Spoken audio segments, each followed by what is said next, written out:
अस्सलाम वालेकुम dear students, welcome back.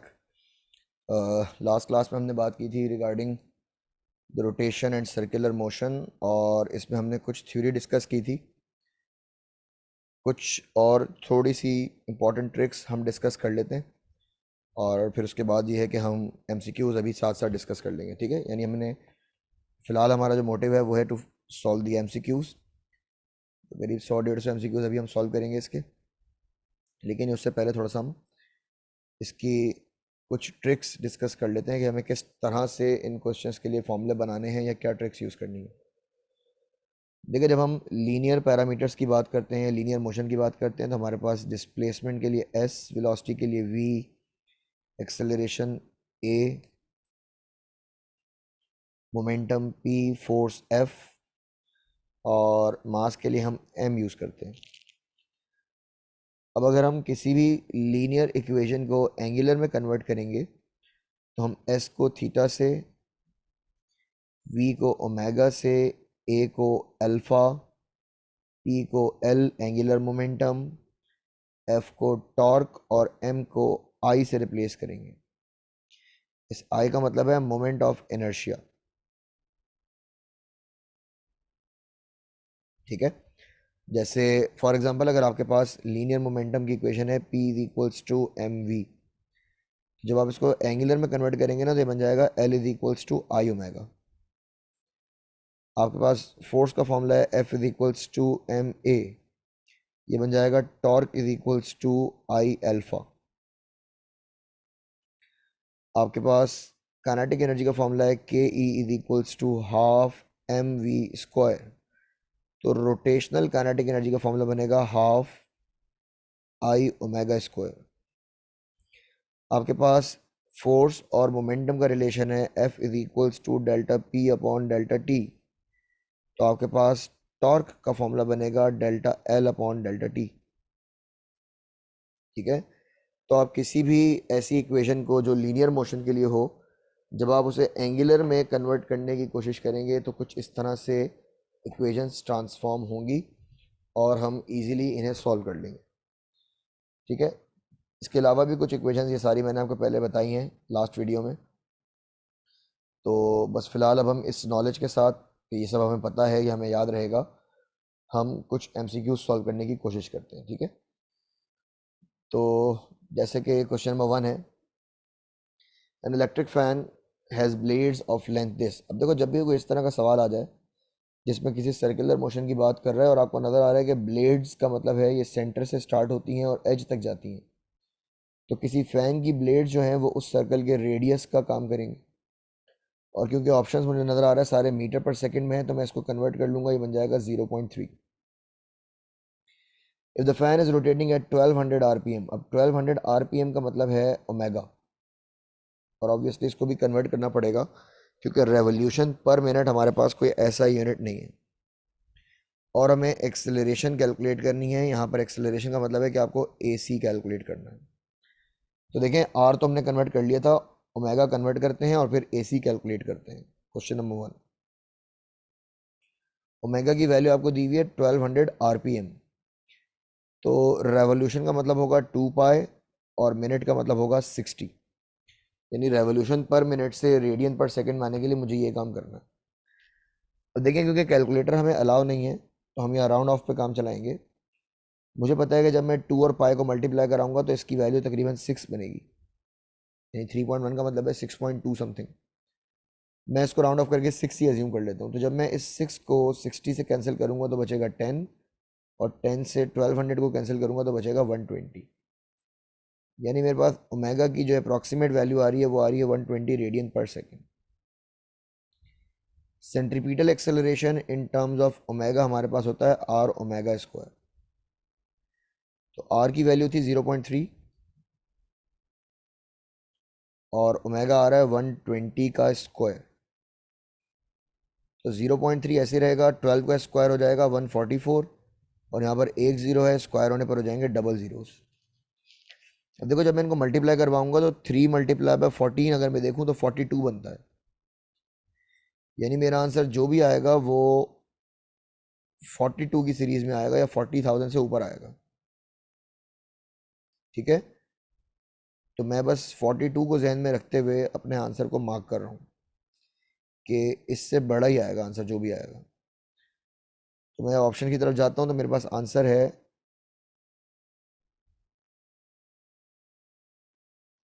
47। तो मैं बस इसको मार्क कर रहा हूँ। अगर आप प्रॉपर कैलकुलेट करना चाहते हैं तो आप कर सकते हैं। आप 14,400 को मल्टीप्लाई कर लें 0.3 से, और जो भी आंसर आएगा वो आप वहाँ पे देख लीजिएगा, तकरीबन इतना ही आ रहा होगा। ठीक है जी। तो मेरे हिसाब से option C is the correct answer. चलें next question. The force required to keep a body uniform circular motion, बहुत सिंपल है, centripetal force. A particle is moving in a horizontal circle with constant speed. अब constant speed का मतलब है it's uniform circular motion, और uniform circular motion में kinetic energy constant रहती है। वेलोसिटी, एक्सेलरेशन, डिस्प्लेसमेंट, ये सब वेक्टर्स हैं, इन सब की डायरेक्शंस चेंज हो सकती हैं। ठीक है, इन सब की डायरेक्शंस चेंज हो सकती हैं। ओके, आपका नेक्स्ट क्वेश्चन है अ पार्टिकल ऑफ मास, एक मिनट इसको चार्ज पे लगा लूं।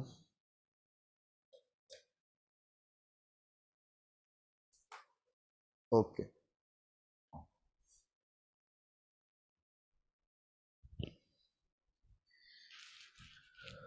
चलें जी।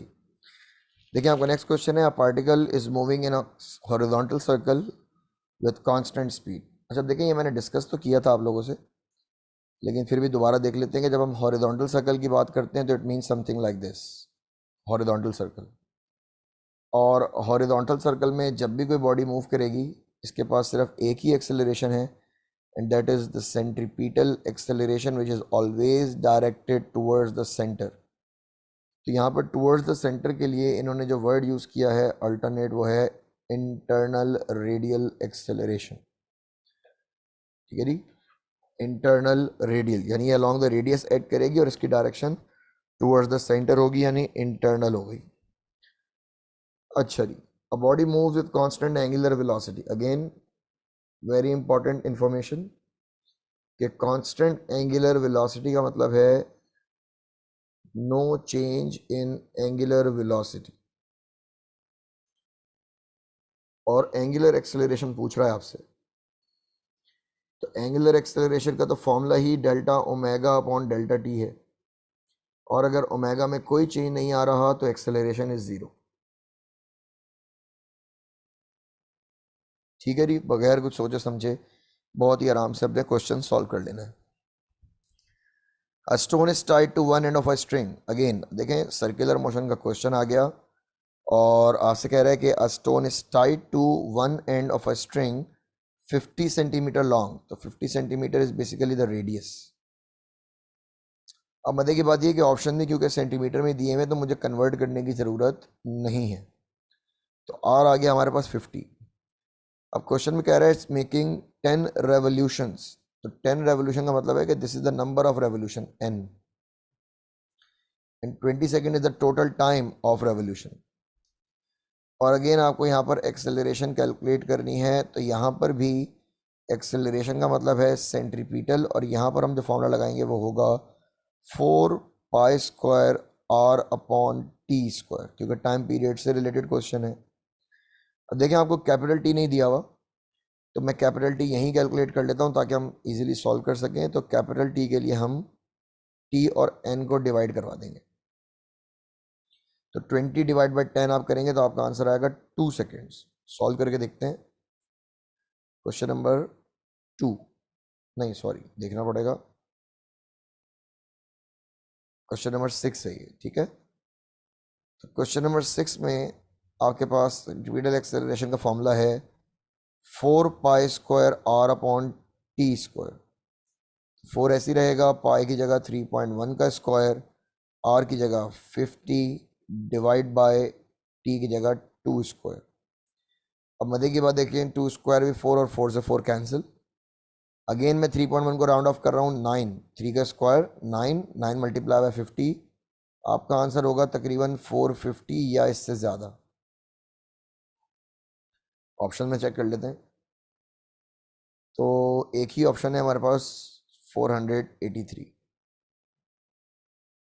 ठीक है, okay. Question number 7, if a cycle wheel of this again same question है, मैं खाली फॉर्मूला लिख रहा हूँ, आप समझ जाएंगे, आप कर भी सकते हैं। A C is equals to 4 pi square r/t²। ठीक है, सेम क्वेश्चन से सॉल्व हो जाएगा। Okay, question number 8, in uniform circular motion the velocity vector and acceleration are. अच्छा जी, देखें ये डायरेक्ट सॉल्व करने वाला, डायरेक्ट आंसर मार्क करने वाला क्वेश्चन था, मैं फिर भी समझा देता हूँ कि यूनिफॉर्म सर्कुलर मोशन में अगर मैं वेलोसिटी मार्क करता हूँ तो ये टेंजेंशियल है, ये बात मैंने आपको थ्योरी पढ़ाते हुए समझाई थी, और एक्सेलरेशन सेंट्रीपिटल होती है टुवर्ड्स द सेंटर, और आप देख सकते हैं they both are at 90 degree means perpendicular. A is the correct answer. ठीक है, A is correct answer. Okay,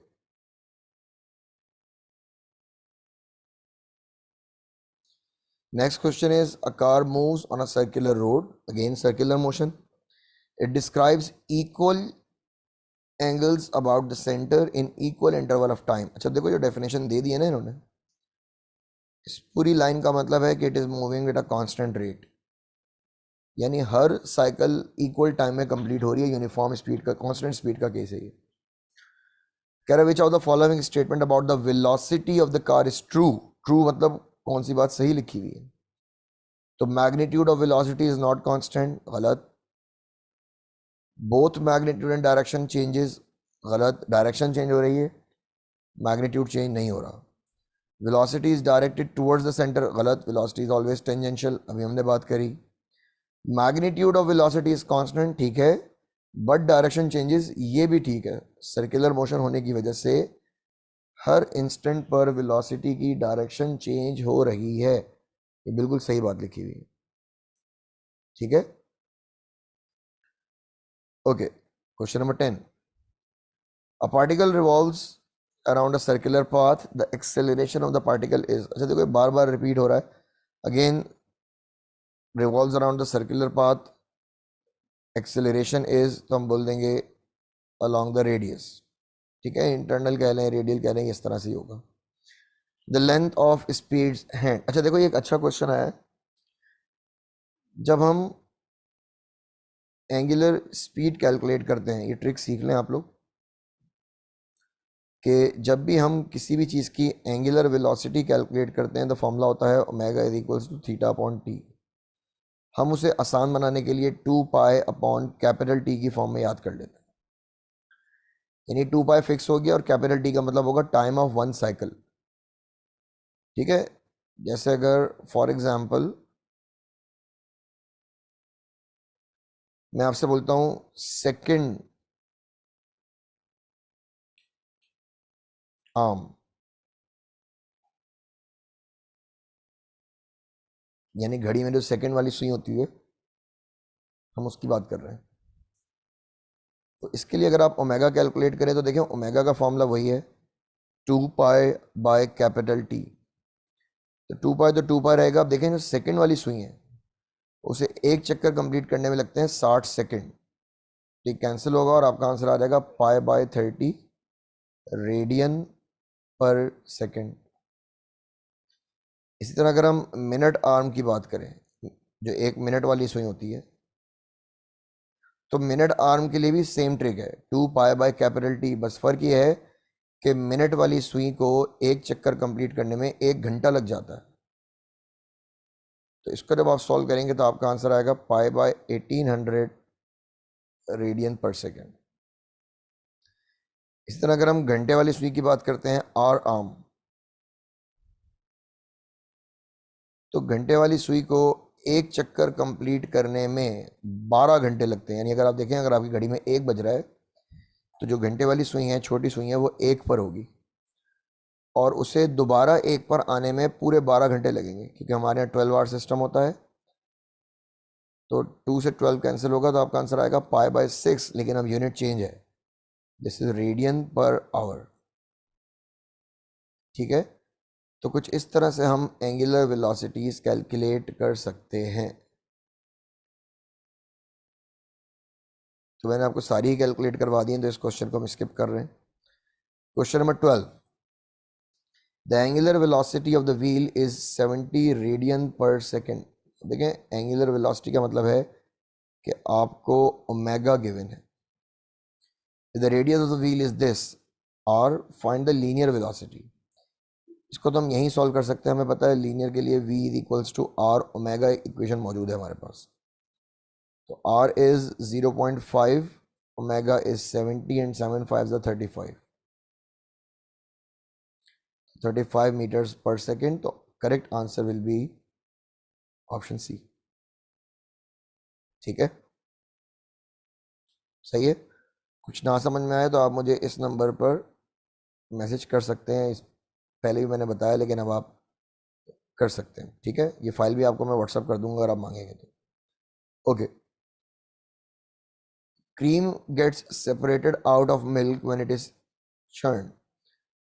देखिए, आप में से शायद बहुत सारे लोगों को पता हो कि जो मिल्क से क्रीम और क्रीम से फिर ये देसी घी वगैरह बनाने का जो प्रोसीजर है, इसके लिए एक टब होता है या एक कंटेनर होता है, और उस कंटेनर में दूध को जो है वो बहुत ज़्यादा स्पीड से रोटेट करवाया जाता है। यानी यहाँ पर आपके पास कोई मोटर है और वो इस दूध को या मिल्क को ऐसे रोटेट कराती है। तो आपके पास जो सेंट्रीफ्यूगल इफेक्ट है, उस वजह से जो क्रीम है वो इस क्रीम सेपरेटर से बाहर निकलना शुरू हो जाती है, दूध से अलग होना शुरू हो जाती है। तो इस काम के लिए जो फोर्स रिस्पॉन्सिबल है वो है सेंट्रीफ्यूगल फोर्स, हम कहते हैं, लेकिन एक्चुअली सेंट्रीफ्यूगल फोर्स नाम की कोई चीज़ नहीं होती, बस इस इफेक्ट की वजह से हम इसको सेंट्रीफ्यूगल फोर्स कह देते हैं। ठीक है, चलें जी। When a body moves in a circle of radius r with angular speed, its centripetal force, centripetal force का सिंपल फॉर्मूला बताना है, m r omega square. Equation मैंने आपको लिखवाई हैं, हमें याद होनी चाहिए। ठीक है, the motion of a body moving along a circular path is called, बहुत ही आसान सवाल, angular motion. The S I unit of angular displacement, again radian. देखिए, डायरेक्ट होने वाले क्वेश्चन है तो इसमें कोई बहस नहीं है। When an object moves in a circle, the angle between angular velocity and angular acceleration is, अब या तो ये 0 डिग्री होगा या 180 होगा। ठीक है, कंडीशन नहीं दी हुई उसने, मैंने आपको बताया था कि अगर ओमेगा इंक्रीज हो रहा है, ओमेगा इज इंक्रीजिंग, तो इस केस में omega is parallel to alpha. लेकिन अगर ओमेगा डिक्रीज हो रहा है, वेलोसिटी डिक्रीज हो रही है, तो omega is opposite to alpha, उस केस में एंगल 90 डिग्री होगा, 180 डिग्री होगा। मैं एंगल्स लिख देता हूँ, इस केस में एंगल 0 होगा और इस केस में एंगल 180। लेकिन क्योंकि 180 का तो ऑप्शन ही नहीं है, तो definitely we will go for 0 degree. If a racing motorcycle moves with a velocity, v given है, circle of radius 20 metre, r given है, then its angular velocity, omega निकालना है, v is equals to r omega, omega is equals to v upon r, तो 1/2 यानी 0.5। ठीक है जी। Angular acceleration is produced due to torque, जैसे linear acceleration force की वजह से प्रोड्यूस होती है, इसी तरह एंगुलर एक्सेलरेशन टॉर्क से प्रोड्यूस होती है। ठीक है, the period of circular motion is given by t is equals to 2 pi upon omega, formula है हमारे पास, याद करना पड़ेगा। ठीक है जी, okay, next question. Star x of mass 2m and star y of mass m perform circular motion about their common center of mass under their gravitational attraction। अच्छा देखिए, अब यहाँ पर आपसे कह रहा है कि दो स्टार्स हैं और दोनों का जो कॉमन है वो सेंटर है, यानी दोनों का जो सेंटर है वो कॉमन है या एक ही सेंटर है दोनों का। अब इस केस में क्योंकि दोनों का सेंटर सेम है, तो हम अज्यूम कर लेंगे कि दोनों का रेडियस भी सेम है। आगे आप देखें तो उसने ये भी बोला है कि ignore the effect of other bodies, हमें सिर्फ रेशो कैलकुलेट करना है। तो अगर हम यहाँ पर फॉर्मूला अप्लाई करते हैं सेंट्रीपिटल फोर्स का, तो F x upon F y, तो यहाँ पर बनेगा एम वी स्क्वायर, तो एक्स का मास 2m है तो मैं लिखूंगा 2m v square upon r divide by m we square upon r. ठीक है, और यहाँ पर सारी ही चीज़ें तकरीबन कैंसिल हो जाएंगी, M we square upon R से M we square upon R, तो आपका आंसर आएगा 2 ट्वाइस। ठीक है, सारे पैरामीटर सेम थे, हमने कैंसिल कर दिए और सिर्फ मासेस का रेशो आ जाएगा। इसी तरह आप देखें सेम क्वेश्चन है या सेम टाइप ऑफ क्वेश्चन है कि two particles of equal masses, यहाँ पर मासेस सेम है, are revolving in the circular path of radii r1 and r2 respectively with the same radii r1 and r with नहीं sorry with the same speed है, the ratio of their centripetal force। अब दोबारा से बहुत simple सा question है, एक को कह लेते हैं F1, कलर चेंज करते हैं ताकि नजर आए, एक को कहते हैं F1, एक को कहते हैं F2। Two particles of equal masses, तो मास सेम है, इक्वल स्पीड, स्पीड भी सेम है, तो m we square upon r one divide by m we square upon r two. तो एम वी स्क्वायर से एम वी स्क्वायर कैंसिल, आपका answer आएगा r two upon r one, क्योंकि denominator में ऊपर जाके मल्टीप्लाई हो जाएगा। Option A is the correct answer. ठीक है, a motorcyclist going round in a circular track at constant speed, a motorcyclist going round in a circular track at a constant speed has constant linear velocity, constant angular velocity, constant acceleration या constant force। अच्छा अब देखें, constant linear velocity, acceleration और force, ये तीनों constant इसलिए नहीं हो सकते क्योंकि हर पॉइंट पर ये अपनी डायरेक्शन चेंज कर रहे हैं, लेकिन एंगुलर वेलोसिटी अपनी डायरेक्शन चेंज नहीं करेगी, ये इसीलिए करेक्ट आंसर इस तरह से। तो अगर एक बॉडी कांस्टेंट स्पीड से भी मूव करे तो उसकी यहाँ पर वेलोसिटी की ये डायरेक्शन होगी, यहाँ पर ये होगी, लेकिन ओमेगा हर वक्त सेम डायरेक्शन में होगा। तो ओमेगा की ना तो डायरेक्शन चेंज हो रही है ना मैग्नीट्यूड चेंज हो रहा है, तो omega is the correct answer. Okay, the ratio of angular speed of minute hand and hour hand, ये मैंने आपको अभी भी करवाया। तो देखें, अगर हम ओमेगा फॉर मिनट कंसिडर करें और ओमेगा फॉर आवर हैंड, इनका रेशो लेना हमने, तो मिनट के लिए बनेगा 2 पाई डिवाइड बाय 1 आवर, तो मैं 1 लिख रहा हूँ, और आवर के लिए बनेगा 2 पाई डिवाइड बाय 12 आवर, क्योंकि मिनट वाली सुई जो है वो 1 घंटे में चक्कर पूरा करेगी और घंटे वाली जो है वो 12 घंटे में, तो 2 पाई से 2 पाई कैंसिल होगा, आपका आंसर आएगा 12:1। तो this is the correct answer again. A body is moving in a circular path with variable speed. अच्छा देखें, वेरिएबल का मतलब है कि अब उसकी स्पीड चेंज हो रही है, यानी मैग्नीट्यूड भी चेंज होगा और डायरेक्शन भी चेंज होगी। तो मैग्नीट्यूड के चेंज होने से सेंट्रीपिटल एक्सेलरेशन, डायरेक्शन के चेंज होने से टेंजेंशियल एक्सेलरेशन, तो इसका आंसर होगा बोथ ए एंड बी। ये भी मैंने आपको थ्योरी पढ़ाते हुए बात समझाई थी। ठीक है, the angular speed of second needle, ये मैंने आपको अभी कैलकुलेट करवाया है कि जब हम सेकेंड आर्म की बात करते हैं तो हमारा आंसर आता है π/30। ठीक है, ये रहा, तो मैं दोबारा कैलकुलेट नहीं कर रहा, आंसर लगा रहा हूँ π/30। ठीक है, चलें जी next question. The angular velocity of a particle rotating in a circular orbit 100 times per minute is.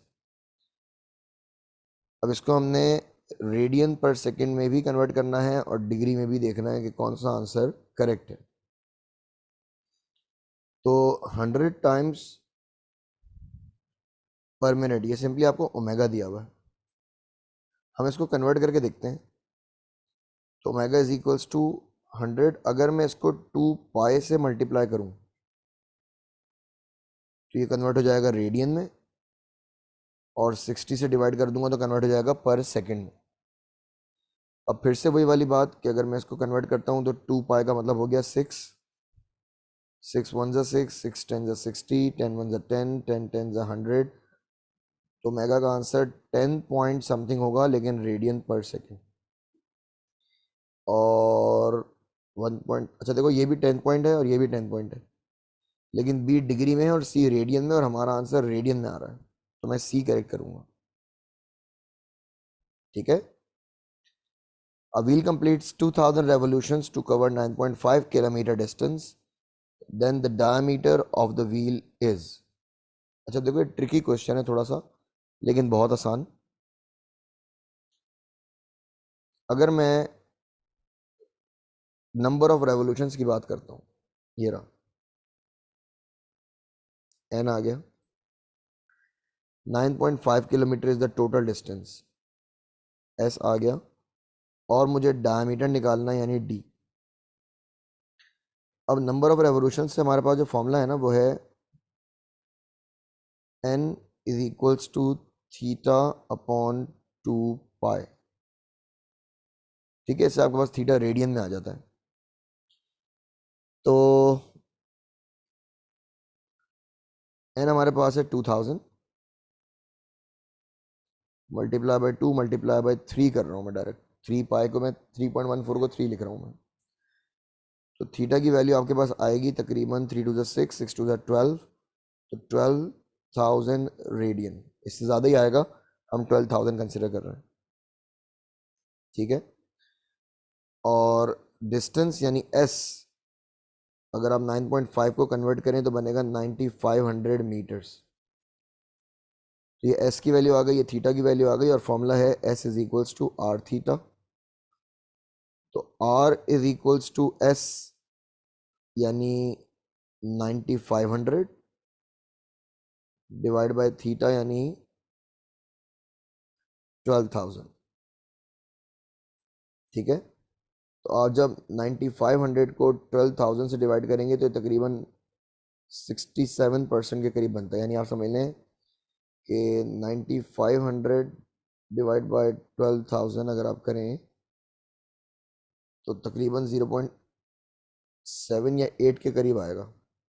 आप करना चाहें तो करके देख लें, डबल ज़ीरो से डबल ज़ीरो कैंसिल होगा, बाकी अगेन राउंड ऑफ है, आप 95 को 96 अज्यूम कर लें, और तो ये 3 से दोनों कैंसिल हो जाएंगे। ठीक है, मैं ज़रा इस ट्रिक से काम कर रहा हूँ। यानी अगर मैं 95 को 96 अज्यूम कर लूँ तो इसका आंसर आएगा 32, और 12 से 32, और यानी 3 से इजीली कैंसिल हो जाएगा।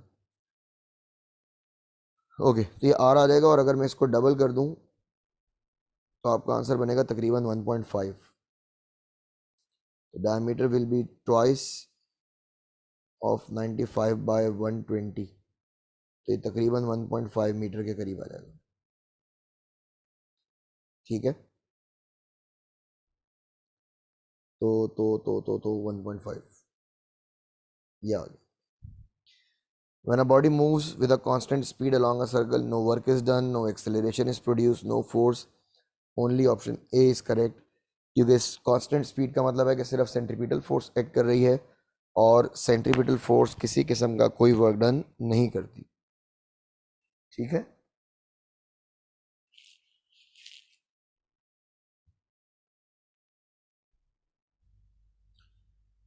Okay. The linear acceleration of the particle of mass m describing the horizontal circle of radius r and angular speed r square omega, नहीं, r omega square। Centripetal acceleration का फॉर्मूला है a is equals to v square upon r, और जब हम b is equals to r omega put करते हैं तो बचता है आर ओमेगा स्क्वायर।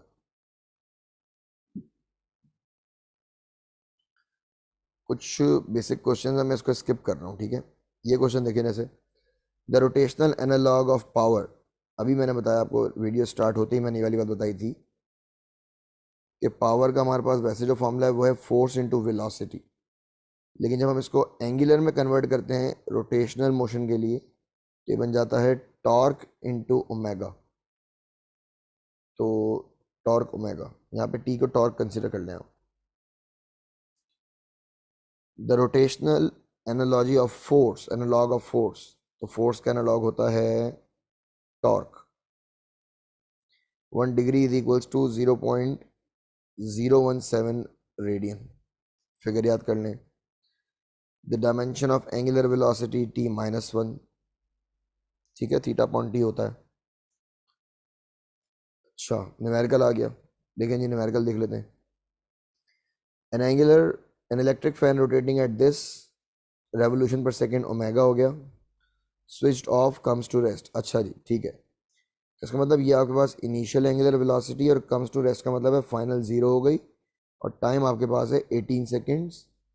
आपको बस अल्फा कैलकुलेट करना है, formula is very simple, omega F minus omega I divide by T. तो ओमेगा एफ तो ज़ीरो ही है, छोड़ दें उसको। 3/18,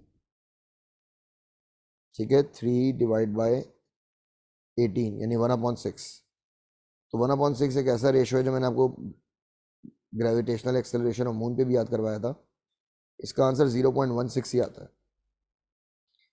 लेकिन क्योंकि डी एक्सेलरेशन है आंसर नेगेटिव आ रहा है, तो हमारा करेक्ट आंसर होगा 0.167। ठीक है। फॉर्मूला ऑफ सेंट्रीपिटल फोर्स दोबारा आ गया, mr ओमेगा स्क्वायर। नहीं, एक नहीं है, दोनों गलत सही लिखे हुए। mv² अपॉन आर भी सही है, mr ओमेगा स्क्वायर भी सही है, तो बोथ ए एंड बी ठीक हो गया। अच्छा जी, अब मोटर ऑपरेट्स, अब देखें कैलकुलेशन आ गई उसी फॉर्मूले की। 20 revolution per second omega, 75 newton metre torque, but the difference is कि ओमेगा रेवोल्यूशन में है, इसको कन्वर्ट करेंगे तो ये बनेगा 20 × 2 पाई, ये रहेगा 40 पाई। सॉल्व कर लेते हैं, नेक्स्ट पेज पे सॉल्व कर लेते हैं। देखिए, power is equals to torque into omega. Torque आपके पास है 75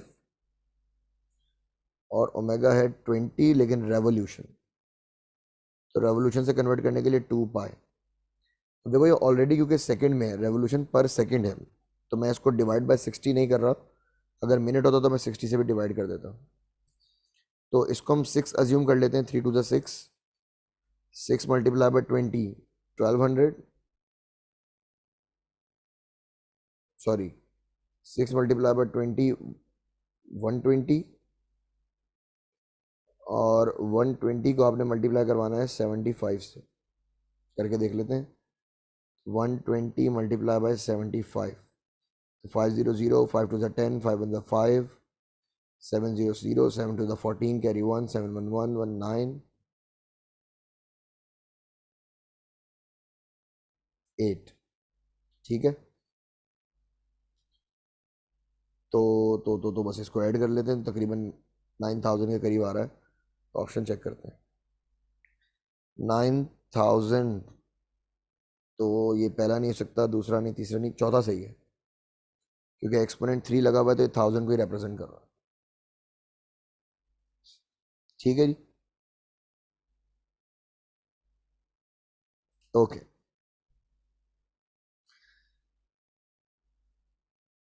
the time taken by a hollow cylinder to roll a given distance on an inclined plane is. अच्छा देखो, यहाँ पर अब मोमेंट ऑफ इनर्शिया का काम है। इसका जो आंसर आएगा वैसे तो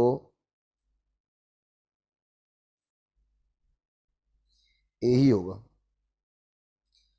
इसके लिए ना आपको मैं एक अलग से एक चार्ट सेंड कर दूंगा, उसके अंदर डिफरेंट मोमेंट ऑफ इनर्शिया लिखे हुए हैं, तो वहाँ से आप कंपेयर कर लीजिएगा इसको, ठीक है। चलें आगे चलते हैं।